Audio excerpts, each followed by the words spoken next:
hermano.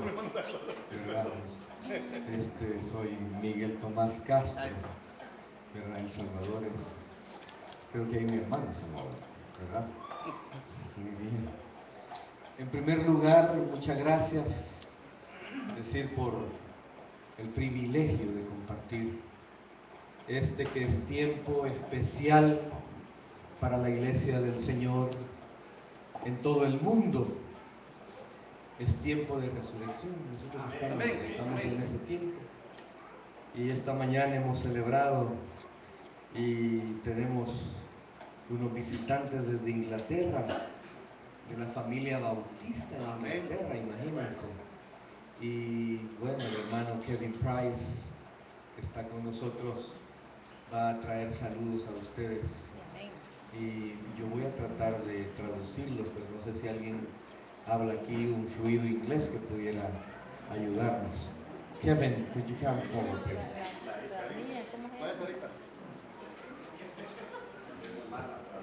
Así, si no, al momento de la predicación puede ayudarle a él, tal vez. I can say buenos dias.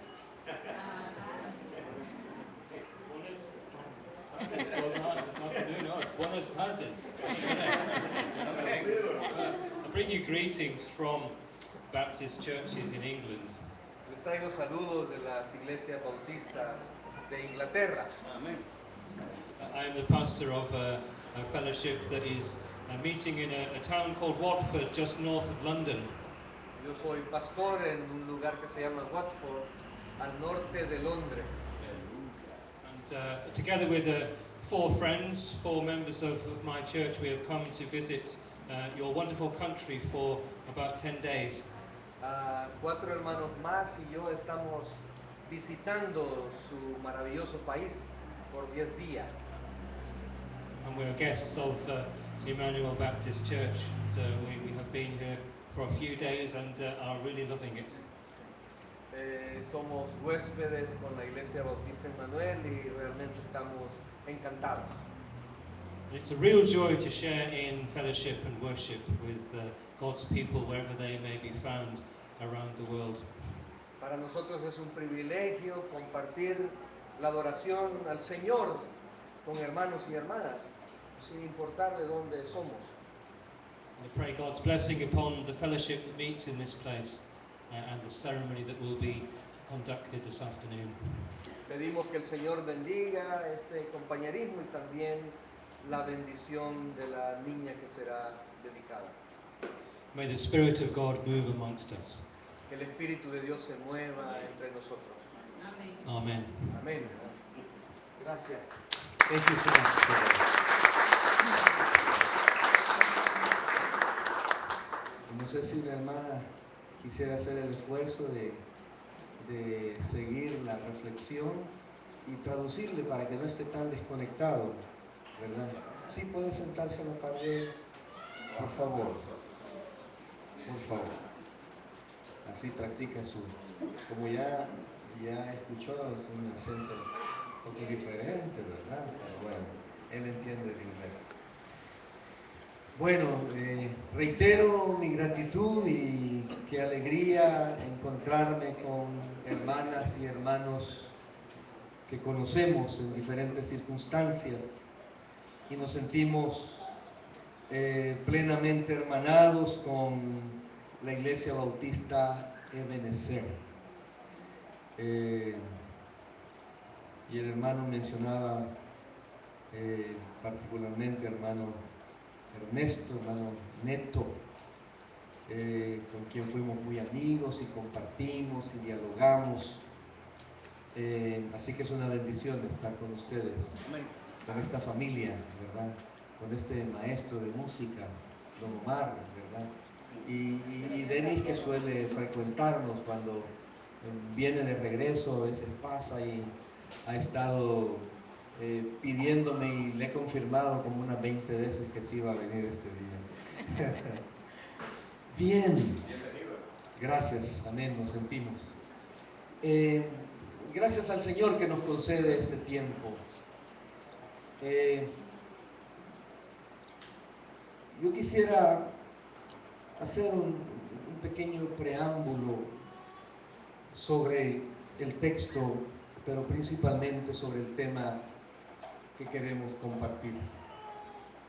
Este precioso pasaje de la resurrección de Jesús en el Evangelio de San Juan. La iglesia está viviendo este tiempo de resurrección. Y hay que decir que la iglesia justamente es una señal viva de la resurrección de Jesús.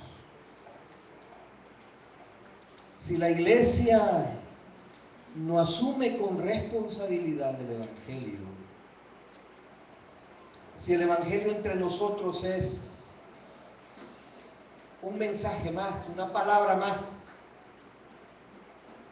pues corremos el riesgo de que la presencia del resucitado se desvanezca. Y eso no puede ser. Sino que pedimos el auxilio del Espíritu de Dios para que haya mucha conciencia del significado de la presencia del resucitado entre nosotros. Así que, qué bendición por esta porción del Evangelio, por este tiempo de resurrección y por el pasaje.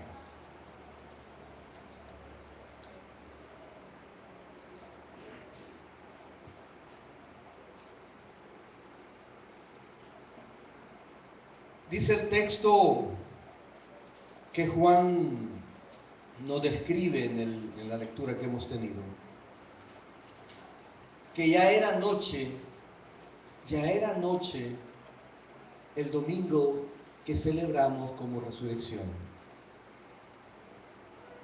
y que los discípulos estaban reunidos y habían cerrado las puertas porque tenían temor de los judíos.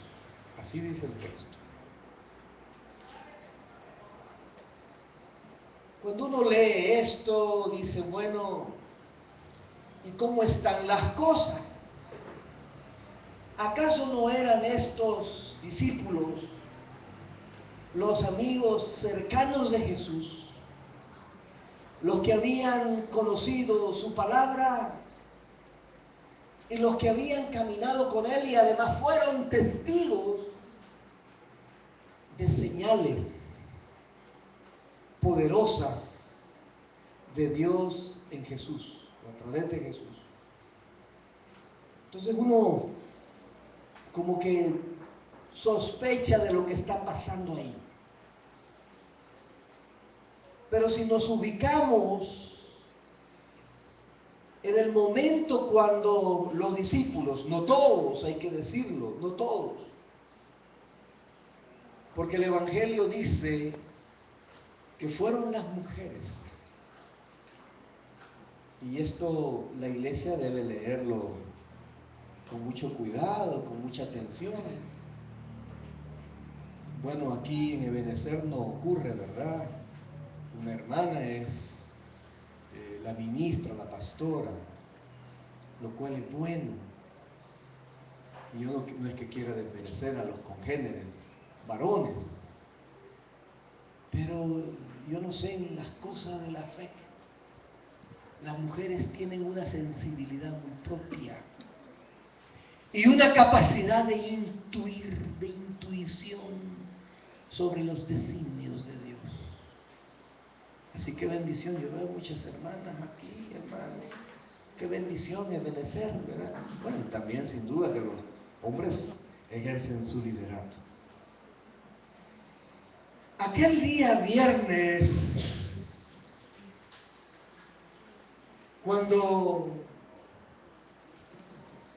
las mujeres discípulas y María, madre de Jesús, y Juan, según el contexto del texto, presenciaban una escena cruenta, diríamos. Presenciaron lo inimaginable. el que vivió para hacer el bien, ahora recibía todos los males que un ser humano es capaz de realizar.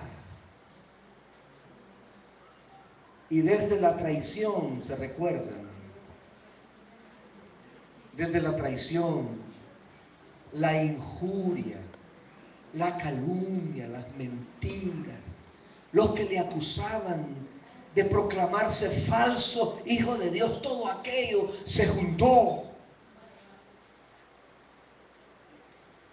Cuando uno lee el Evangelio en torno a los últimos momentos de Jesús, parece ser de que Poncio Pilato se quiso jugar un papel un poco, si ustedes quieren, casi defensivo de Jesús. Y salía y decía, mire, yo no encuentro culpa en este hombre. Y se volvía con Jesús en aquella discusión interesante sobre si era rey o no. No vamos a abundar, de seguro lo reflexionaron en el tiempo del viernes de las 7 palabras. Pero el momento de la cruz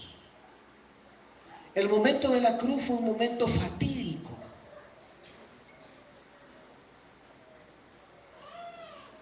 Y yo he dicho que los días sucesivos al viernes, cuando Jesús fue muerto en la cruz, aquella escena se repetía de una manera terrible en las mentes y en los corazones de los discípulos. Y muy seguro que aún estando encerrados y ellos ahí juntos, yo a veces recurro a la recomendación de un teólogo, se llama Segundo Galilea. Cualquier libro que puedan leer de Segundo Galileo es iluminador. Su pieza maestra es La espiritualidad del reino de Dios. Y tiene otro libro precioso que se llama El alba de la espiritualidad. Y para los del ministerio musical tiene La música de Dios. Bueno, un prolífico teólogo. Segundo Galilea dice, hay cosas que en la palabra no alcanzaron a ser escritas. Y dice, yo recomiendo la sospecha teológica. Y yo he dicho algunas cosas, por ejemplo, que cuando Jesús hablaba a su mamá y le dicen, madre, he ahí a tu hijo, y al amigo le dijo, hijo, he ahí a tu madre, de seguro también la mamá le hablaba, porque Jesús estaba inclinado y su mamá contemplándolo. Y yo recomiendo imaginarse un diálogo. Hijo, ¿por qué te hacen eso? ¿Qué hiciste? ¿Qué mal hiciste para merecer ese sacrificio? Y María, mamá, la mamá de Jesús, se hizo cantidad de preguntas. Yo quisiera tener tus clavos, hijo. Yo quisiera estar en tu lugar. Lo que las madres dicen, con esa capacidad de amar en el dolor. Cuando eso ocurrió, yo no sé qué ocurría allá en aquel lugar donde las puertas cerradas y algunos con temores, algunos cavilaban y recordaban aquella tarde cruel en el Gólgota. De seguro escuchaban los golpes martillando mientras se hundían los clavos en las manos de Jesús. Por eso la resurrección no estaba en el imaginario de los apóstoles. El milagro de la resurrección irrumpió demasiado fuerte. Produjo también conmoción. Porque a veces, cuando tenemos un ser querido que ha fallecido, que está muerto, no admitimos, pero cuando la muerte ya es una realidad, lo que menos imaginamos es que a los 3 días lo vamos a saludar al abrir la puerta de la casa. Era imposible para la lógica humana que Jesús volviera resucitado. Estamos en ese momento. Lo que le hicieron a Jesús no fue ninguna gracia. Se ensañaron en él. Ahí está descrito en el Evangelio. Cada burla, cada insulto, cada atropello, cada vejamen.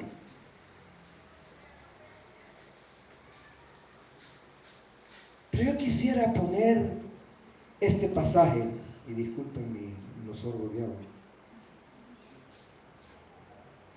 Yo quisiera poner este pasaje en el contexto de nuestra realidad. Y quiero recordar un canto que de seguro algunos hermanos que tienen algunos años en las filas del Evangelio lo recordarán. Se titula Maestro, se encrespan las aguas. Y la primera estrofa dice, Maestro, se encrespan las aguas y ruge la tempestad. Los grandes abismos del cielo se llenan de oscuridad. ¿No ves que aquí perecemos? ¿Puedes dormir así? Cuando el mar agitado nos abre, terrible sepulcro aquí. Lo que este canto dice ocurre en nuestro país. La violencia se ha entronizado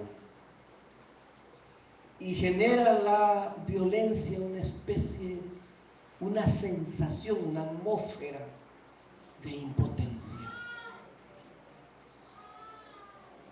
Quizás algunos de fastidio, de cansancio. En nuestra liturgia, en nuestros cultos, se acostumbra una oración de intercesión por la paz. Y un hermano que oraba la otra vez decía, estamos cansados, estamos hastiados, Señor. Y rompió en llanto.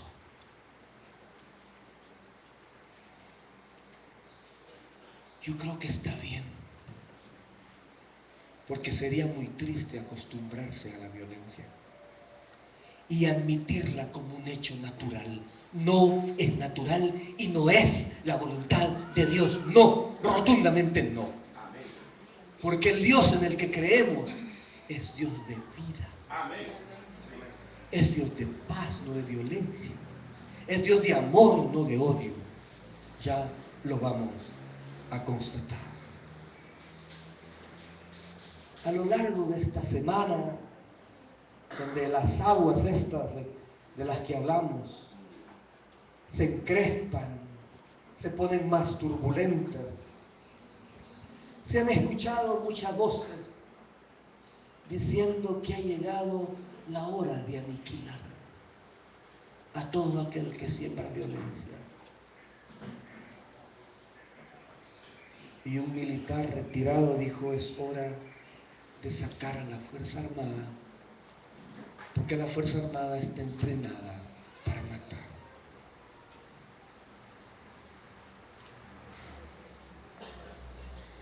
Yo creo que estas recomendaciones son muy peligrosas y pueden como provocar que el gobierno y los encargados de velar por la seguridad recurran a acciones desesperadas. Y eso es peligroso. No hay cosa peor que desesperarse, perder la razón y la sensatez. Podemos cometer no necesariamente un acto que responda a resolver, sino que a complicar más.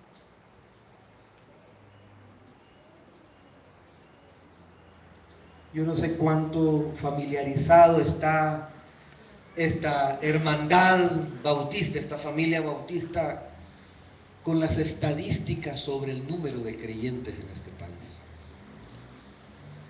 Hace unos pocos años, el Instituto Universitario de Opinión Pública de la UCA publicó que la población evangélica había ascendido de un 20.6% a 38.2%. Y decía que por otro lado, la población católica descendió del 55 al 50%. Pero sin tomar la diferencia entre católicos y evangélicos, si sumamos esas cifras, tendremos un 88%, un casi 90% de creyentes que dicen confesar a Jesús como Señor. Es interesante que el estudio que le refiero habla que el 99.5% de todos los salvadoreños dicen creer en Dios. O sea, el 99, más del 99% creemos en Dios. Menos mal. ¿Qué ocurriría, hermanos, si no creyéramos? Y dice que el 94.5 dice no tener ninguna duda sobre la existencia de Dios. O sea, somos una sociedad creyente. Pero la realidad que vivimos contrasta con lo que decimos creer.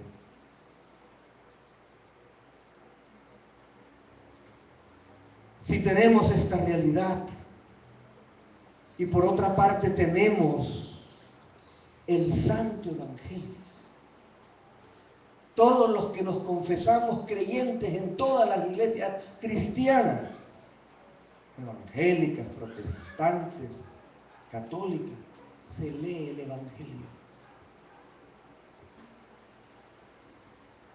Se lee este pasaje de Jesús que llega para decirnos: la paz sea con ustedes. Si esto es así, si esto francamente es así, creo que debemos esperar un milagro. Porque allí, donde hay hombres y mujeres que crean, hay condiciones para que se manifieste la gloria de Dios. Si crees, le dice el Señor, verás la gloria de Dios. Pero claro, hay este contraste entre el creer y la realidad.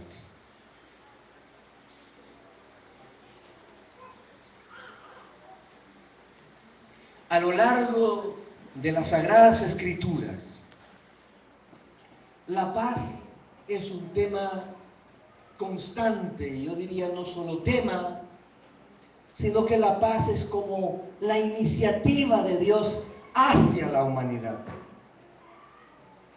La paz revelada como el propósito de Dios. Dios quiere que la humanidad entera vivamos en paz. De ahí que no entendemos cuando ocurren señales, hermanas y hermanos, en el mundo secular, digámoslo de esa manera. Están habiendo cosas interesantes en favor de la paz mundial. 5 grandes potencias: Estados Unidos, Reino Unido, United Kingdom, Francia, Alemania y Rusia han firmado un tratado sobre armas nucleares con Irán. Mire, qué bueno. Si es que no necesitamos armas. No necesitamos. Necesitamos que se cultive la tierra, necesitamos que se abran fábricas, necesitamos que se abran hospitales, necesitamos que se abran escuelas, necesitamos que se abran escuelas de música, conservatorios. Eso es lo que necesitamos. Escuelas de arte, de poesía, de teatro, de pintura, todo eso.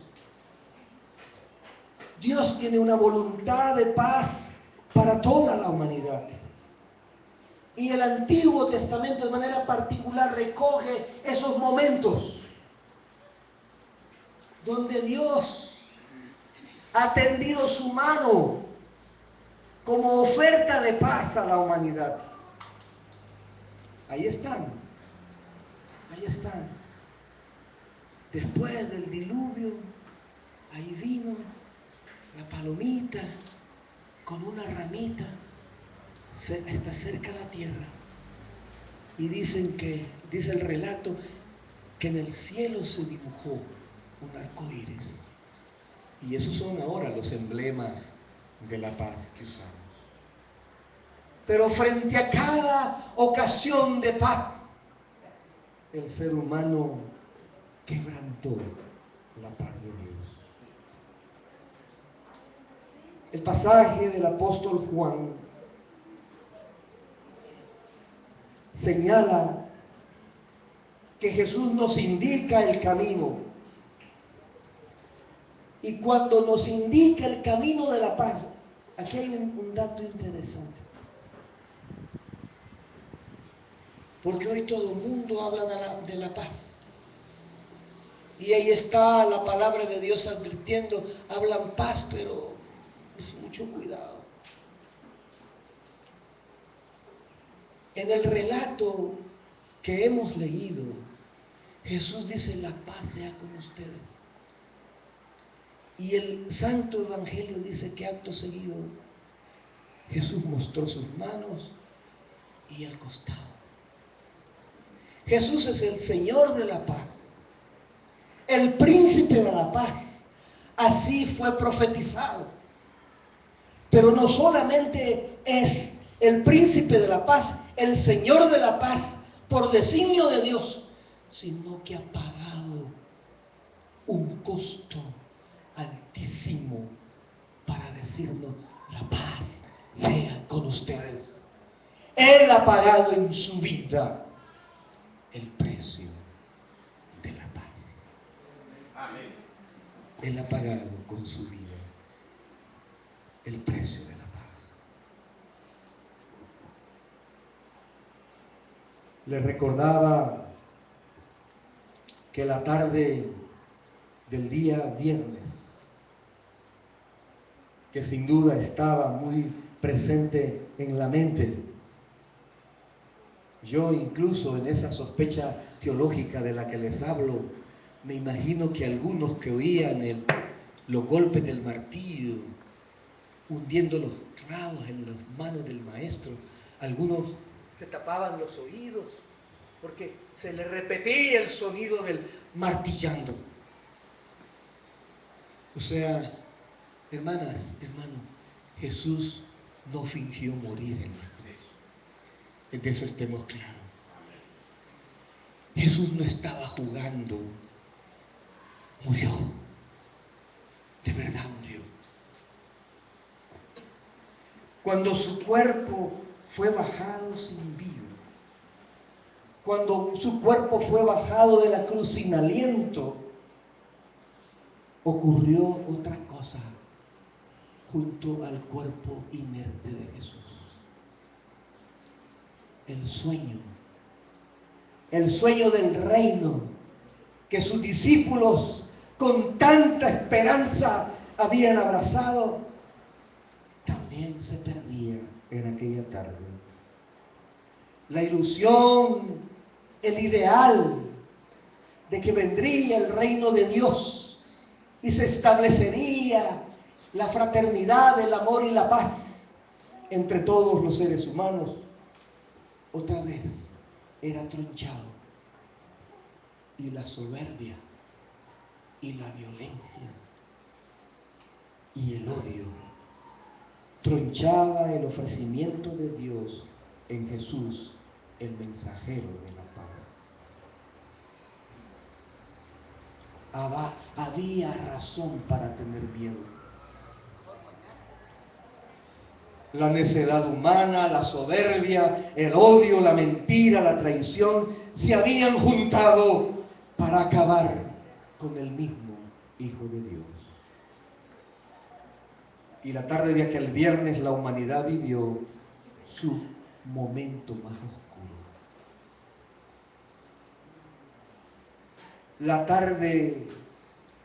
Aquella tarde en el Calvario, la humanidad también sucumbía. La humanidad también sorbía la derrota del Hijo de Dios. Y todas las esperanzas rodaban cuesta abajo en la colina del Golgotá. Era la hora del miedo. Era la hora del terror. Lo que los discípulos no sabían, lo que los discípulos no conocían, ni estaba en su imaginario, es que Dios iba a intervenir en aquella hora tenebrosa. Esto es precioso, porque hay momentos que el ser humano cree que llegó al final, que todo está acabado, que no hay más que hacer.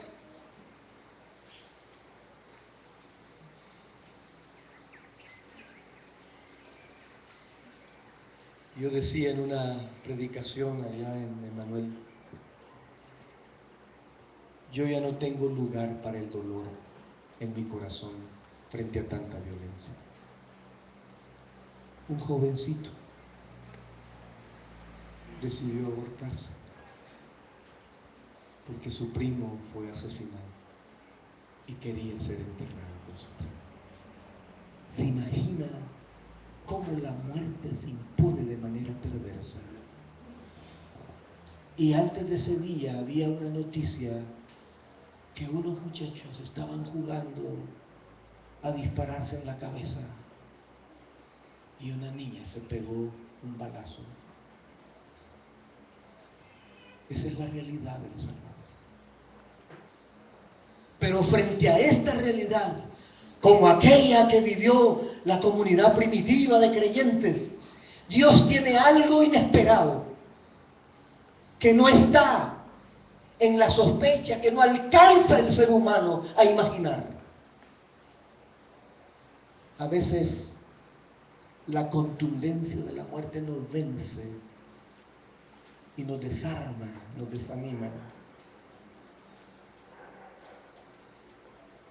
Dios tiene un designio, hermanos. Dios tiene una voluntad que es mayor a todos los dolores del mundo y es mucho mayor a toda la muerte que la humanidad padece.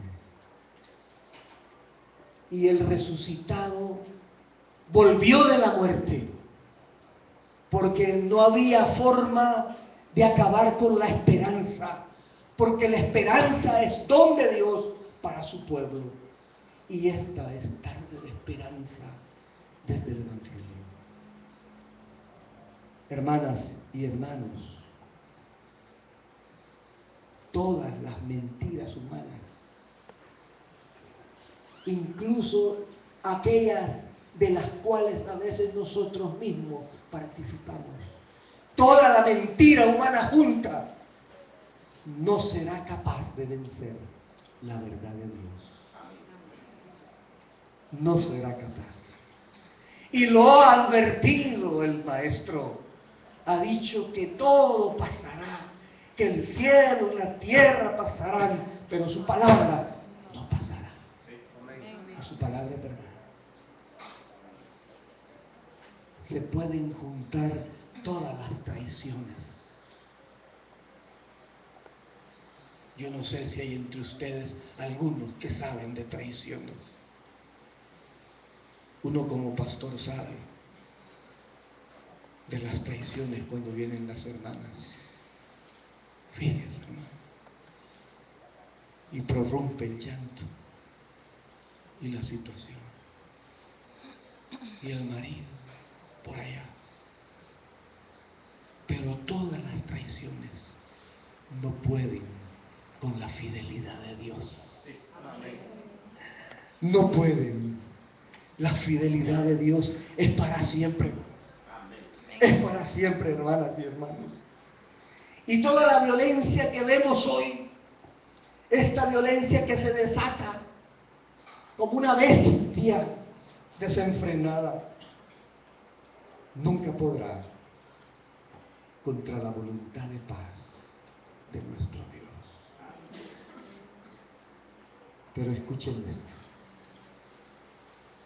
Los odios humanos, que a veces se incuban en los celos, que a veces se incuban en las envidias, allí va apareciendo el odio. Todo el odio del mundo nunca, jamás podrá contra la grandeza del amor de Dios en Cristo Jesús. Y esa es nuestra esperanza. Se aparece Jesús ante aquella comunidad aterrada, esperando quién sigue después que el maestro fue aprendido y asesinado. Y allí está Jesús para decirles: la paz sea con ustedes. Aleluya. Y ese mismo Jesús viene aquí a Ebenecer esta tarde para decirnos: hermanas, hermanos, la paz sea